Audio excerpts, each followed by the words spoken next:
Okay, so this video is basically about studying in the UK. What they did not tell me about studying in the UK, bruh. A joke. Really, really, really down. I was so down.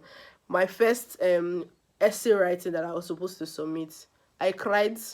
Hi guys, welcome back to my channel. It's your girl Winnie Dog here again, back with another video. If you're new here, welcome. If you're an OG, you know you already have my heart. If this is not your first time watching my video and you're not yet subscribed to my channel, I don't know what you're on about, but listen, you should join this family. It's always educating, yeah, informative. I'm always sharing like lifestyle vlogs and like tips on study, immigration, travel plans, hair, and all that little bits here and there. It's like it's just fun, Sha. It's just spicy here. It's just it. So I don't know why you wouldn't want to join us. Click on that subscribe journey. Um click on that subscribe button, join the family, and without further ado, let's get right into this video.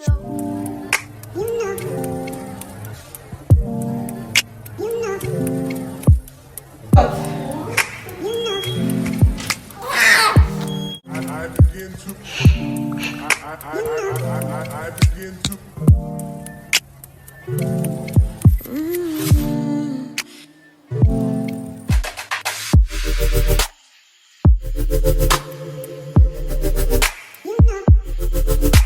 I believe one of my videos where I was just doing like a live update. If you look, I think I'll link it up on the screen. One of my videos when I was just talking about live updates, what I've been about, where I've been, and being MIA from YouTube for a while. Listen, now this thing calls them. He's the masters. Listen, if you want to come and study in the UK, this video is for you. You need to watch it so you can know there's so many other countries to choose from, so you can be well informed, so that it will not shock you like it shocked me. It will not choke you like it choked me.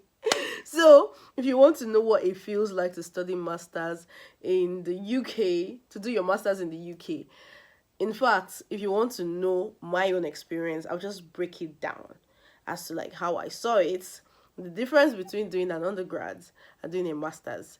I'm not just doing a master's anywhere, but in the UK. Listen, stay tuned and keep on watching. So first things first, I would say it's very fast-paced in the UK.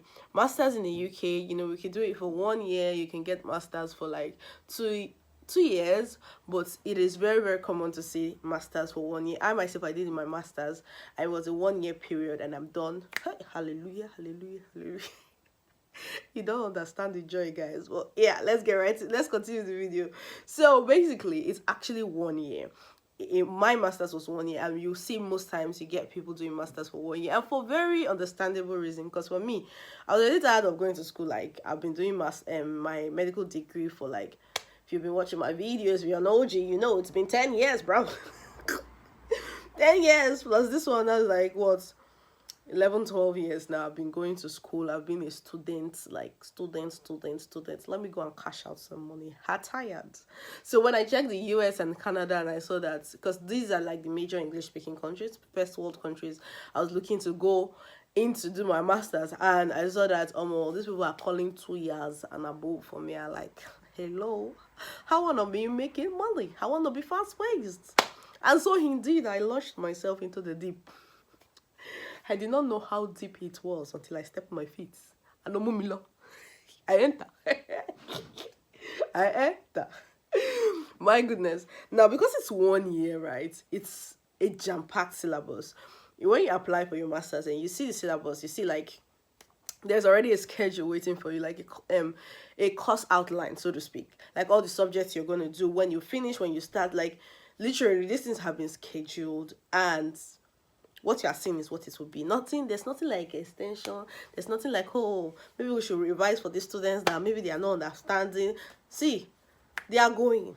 They are just moving. You understand, or you don't understand, or you do your coursework, or you don't do your coursework, or you submit your assignment, or you don't submit your assignment, or nobody's waiting for you. Lecturer doesn't care if you come for lectures, and 70% of attendance is a must. So now you imagine having to do a coursework for example, I did public health, which was, it took 1 year, right? And Imagine having to do that kind of course and you're doing it for, say, about 1 year. Meanwhile, in the US and Canada, we have them doing it for 3 years, 2 years, 2 years max, minimum actually, 2 years minimum, and then and 2 years and above. And that same course, you're doing it in the UK and you're doing it for 1 year. Imagine the compressing. Imagine the pressure you'd have to go through, like finishing coursework over upon coursework and upon coursework. Now imagine if you are not coming here. For those that might be coming here to think, okay, I'm going to pay my school fees, so I'm going to work part-time just to pay my school fees while studying. I want you to watch this video and sit down and have a rethink, because go easy. Now, next thing, another shock that I had coming to the UK was I realized that, or coming to do my master's here, it was a high level of diversity. Now, don't get me wrong. When I was coming to the UK, coming from Ukraine, diversity wasn't a problem. When I mean diversity, I mean cultural diversity, because we had people from all over the world come to Ukraine to study. So it was really, really just, I'm used to seeing different people from different cultural backgrounds and different countries come together in a study environment. However, a joke, when I began to see people that are like my mother's age, like quite, not in the Gen Z category, sort of, you understand what I mean? And I'm just like, hey, how am I supposed to be here? Is this the class I'm supposed to be? Or what's going on? Like, Kilon Shelley, what's happening here? And then I realized that, like, these people have worked. Some of them are even managers in their companies. So they are doing this degree to up their stats. Like, some of them are like, big people in clinics, in hospitals, in NGOs. And I'm just like, how are we supposed to be studying the same thing and getting grades? Like, how's this thing going to work? Because, like, when we come to class, you see these people, they are the first. Like, you know them. My own class was online because I was the COVID era people. So I did all my classes online. And listen, these people will engage the lecturer during classes, and then you'll be there looking like, is it all of us that pay the school fees? She were in the same school, because like you don't even really get much time to interject. What are you even interjecting? Let's start with it. I said people that have years and years of experience are talking, and you too, you now want to go and sit down there and interject what, my sister? What are you interjecting? Like, it gets overwhelming, and you're like, do I know what I'm doing here? Who sent me message? God, who sent me message? Maybe I should have just sit down and continue my medical degree in peace and harmony. But it was just quite, I was just always perplexed. I was always like lost. I was just like confused, like, what's happening in this place exactly? Can somebody really like try to dissect this information for me? Because me understand, like, I'm not understanding what's going on here. But yeah, it was quite a shocker for me, like seeing a lot of people from different background. I don't know what I expected. I know that people that had like worked and have experience come to do masters, but it's different from hearing is different from actually experiencing it. Seeing people of very high pedigrees coming to the same class with you. It's not like undergrad. All of us are in the same age group. Do you understand? All of us are in the same category. We are all doing the same thing, expecting the same thing from life. What next in life? We are all on the same level. These ones are not your level. They are not your level. So get ready, prepare your mind, because like read ahead so that you can also have something to interject, like during the conversations, because your lectures will automatically turn into a roundtable conversation. In my case, it turned to a political conversation, because these other people would always like come and start talking, and then we have the feminists among them who will now be doing feminism, feninini. It's a lie. Women should not. And then the feminists that are not really feminists, that think that men are being on the biased side. Oh my goodness. Listen, it's actually always hilarious, and it was easy for me because it was online. So when I see that my hand is not in this one, no, my power did not carry it, I off my camera gingerly and just sit down and be thinking about my life and destiny and just be laughing behind the camera. But yeah, it was something. It was something. Getting to discover all of that was something. And like, nobody's waiting for you. That's another thing. There's no accountability. The lecturer is not coming to check, did you come to class? Who did not come to class? Or they see you in the next class, I'm like, oh, you were not in my last class, like, undergraduate now. They're the ones marking your work. Here, people that are marking your work are different from people that are teaching you, actually. Yeah, is actually some of my courses, my teachers marked them. But when your results come out, you see who marked it, and they give you comments about your work, about your coursework. And when I see the names of people that mark, I'm like, who's this? Excuse me, who the name? Who the name? Who is this? And then you realize that, oh my goodness, actually it's like there are departments in charge of this. So if your deadline is coming and you have not submitted, you should call the student admin or the school admin to let them know. Not your teacher. You not tell your teacher that, sir, this thing or ma, this thing is not ready. Can I get extension? It's not their concern. Their only concern is come to class, deliver the lecture, and get out. Whether you come to class 70% of the time of your study or you come to class 20%, is all on you. So you are responsible for yourself. There is no accountability. There's nobody chasing you to do your coursework. There's nobody chasing you to meet your deadline. You meet it or you don't meet it, it's your own concern. It's your cup of tea. So basically, you're on your own in masters. Like I heard that like it's actually worse even in the US, and I don't know about Canada. I really don't know much about Canada, but I also know it's quite hectic in Canada. So now imagine a course that they do in 2 years in Canada and US, you doing it for 1 year, compressing everything together, even with all of these time frames, deadlines to submit, deadline to, it can get really like, I cried so many times throughout my course. Like I felt like I could not do this. Like I always felt like, nah, this is calm. I played myself big time doing this. Like, how could I have thought that masters I am capable of doing this? But yeah. Yeah, it is only God that takes the praises, because it is only you that can do this for me.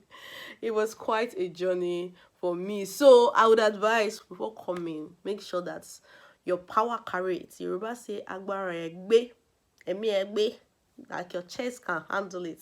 Be prepared, mentally be ready. That is why this video is coming out for you, of course, to give you insights, to give you in-depth on like what you need to prepare your mind for when coming to do your masters in the UK.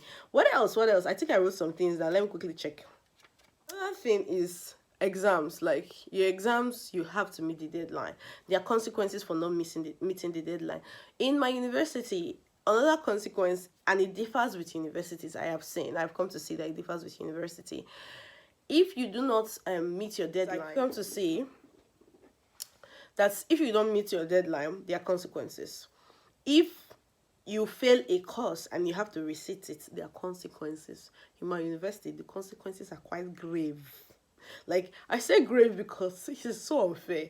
Like, you use all your time and energy to do a course. Unfortunately, you fail it. Then you do a receipt. Now, imagine you do this receipt and the marker gives you like 77, 78. Like, you now feel like, so a is possible in this course. But then you now remember that what, there's a consequence for failing the first one. What's the consequence? No matter what you score in your second time of writing, you will get a pass mark, which is 40. The pass mark in my university is 40. So if you are rewriting that exam, no matter what you score, if you like score 99.9, you are going to get 40 in your final transcript, which is so heartbreaking. Hey God. Like, I saw this happen and I was like, oh, do me, it pain. Like, it didn't happen to me, but the people, it pained me for them, because like, they didn't pass the first time, and then they wrote again, and the results came out, and they were so excited. Oh my God, guys, we did it again, and we got 70, we got 80. Me, I not even get up to that 70 goal. So I was not like, I should have not gone to beg the teacher that I did not fail Ogon, but I want an upper grade. I was already considering the thing, and that's when people came out and were like, oh, and their transcript is showing 40, and then it dawned on me, oh, right. The consequences of rewriting a course is that you will get 40, the exact pass mark, no matter how high you score after writing it a second time. It choke, it pain you, yes, it enter. So, double up, read, do whatever you need to do, put in the work, like, your priority is your masters. What brought you into this country is your masters, except you're here for something else. But if you're here for your masters, focus on it. Get it done once and for all. Tick, tick, tick, tick, and you're done. That's just my own advice, my candid advice to anyone coming here. And like, that's for my university. I think other universities, if you score something else, they'll give you like your score, whatever you scored. I don't know, but for my university, I know that you get only 40, which is the pass mark. And another advice I would give is engage in class. You know, I've been saying like, you know, there are all these other people that have experience will start interjecting with time. First 2 weeks, I cried. Did I say 2 weeks? I think till 4 months into the course, I was still crying. First semester, the cry was very hot because I was so clueless. I was so lost. Like, I was just in class. I didn't know what they were talking about. I had this friend, like, me and her, we're always lost together. So it's always nice when you have somebody that can relate to your situation in the class. So she too, she just finished her, like, first degree and she came immediately to do her master's. I think she was doing a job, but like she didn't work for long. So we're all in the same shoes. We're just looking like, who were talking? What's the teacher saying? What's about that? What's that? What's that? Like, what's this? I can't understand what he's saying. Like the word itself does not even make sense. Like, I've never seen this vocabulary in my life. What does this stand for? What does this stand to represent in public health? Like, you're just so lost. So in whatever course you're doing, I think you should do like a background study first, so that only while depressed, you will not come and fall depressed halfway through, you know, your studies. Because I was really, really, really down. I was so down. My first essay writing that I was supposed to submit, I cried. I started. I looked for topic. I wrote the topic down. I was staring at my topic for days. Like, I would go to work, come back, I'll look at that topic. At work, I'm looking at the topic. What do they want me to write? Like, there is a structure. There's like a, what they call it, I don't even know what's this thing called, like a sample of what an essay should look like. But bear in mind that that sample is like 10 years old. Like, they've just had that on the website for the longest time, and your teacher has peculiarities, like some things that they're expecting you to say, that the person that's composed that sample from years and years ago another lecturer. So that one wanted a different thing, and your own lecturer wants a different thing. So you're looking to get like the best for your lecturer. So it gets really, I don't know how to say, but like it's tiring. It gets really overwhelming, and it makes you really, really scared. I was really scared. I cried a lot in my first semester. Like, I was so confused most of the time. But what can I say?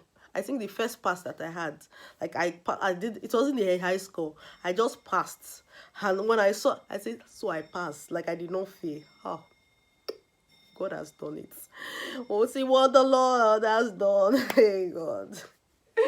So I was like, okay, Winifred, we can do it. That was how bad it is. Like, I wouldn't normally settle for just pass, but the fact that I was so overwhelmed and I was so scared, and I didn't think I was going to be able to pass the course, because like I was juggling work and school, and the cluelessness of the school work that I had to do was even worse for me. So I was just like, God, just let me pass, just let me pass. And I did just pass. Like, I passed a little bit better than just pass marks, so which gave me some sort of boost of morale. I was like, this guy is like, you know what you are doing. Let's be watching. What's the second semester having for us? So that was sort of like how I was able to like pick up momentum and go through. So I'd advise, like, read ahead, know what you're going for. The sky is your starting point. Look at me today. Look at me. I graduated. I passed everything one sitting. Hey, God. See what the Lord has done. Rejoice with me, my brethren. Rejoice with me. So I do hope this video was helpful. Bear it in mind that if you're doing a 1-year master's in UK, it is fast-paced. According to what is in your course overview, what you see there is what you get. There's no extension. We actually got an extension towards my final dissertation just because there was a technical problem with the school websites. The school website was hacked towards the time for our submitting dissertation. So my whole group, we all formed our meeting and went to tell the teachers that we cannot submit at the deadline. When we know that it's not really the website that's really affected us in our chest of chests, we know that we're just behind schedule. I know some people probably are not, so that might be their genuine reason, but for me, when I was begging them, I was like, the website was down. I couldn't get materials to study and stuff like that. So that was when they finally did approve an extension for us. Even that one, we had to write letters, meet the director of program. We had to, like, meet different people before they finally saw reasons with us. So understand that their system is strict. It is A for A, B for B.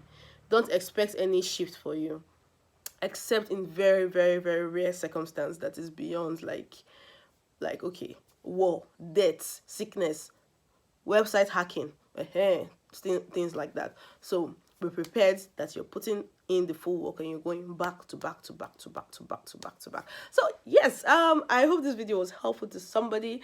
This has brought me to the end of this video. I hope it was helpful. I hope you enjoyed the video.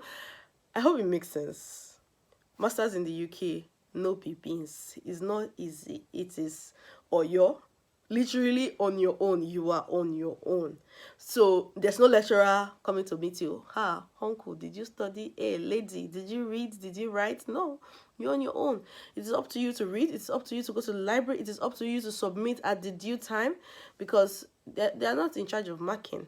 They are not in charge of the due date. They are not in charge of submission. They are not in charge of extending of deadline. The teachers are not involved in all of those. So each department will do as they need to do when time is fit, right? So it is up to you to do your own part when time is fit. If you like be doing 5 jobs, you must submit. Just bear that in mind. So it's nobody's business. Bear that in mind, that you should double up when you're coming to do your masters in the UK. I hope this video was helpful. If it was helpful, please give it a thumbs up. Subscribe, I beg you. If you watch up till this point and you're not yet subscribed, what did I do to offend you? I beg you. Subscribe now. Join the family. I give deets here. Every week, we come up. We show up. Go easy, but we show up. My Yoruba is getting too much. God, deliver me. I can't remember last time I was in Yoruba land. And I keep speaking Yoruba, interjecting it to my English.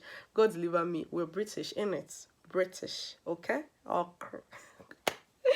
Alright, guys. So, till the next time you see me on your screens again, stay fabulous. I love you guys. Ciao, ciao. Bye.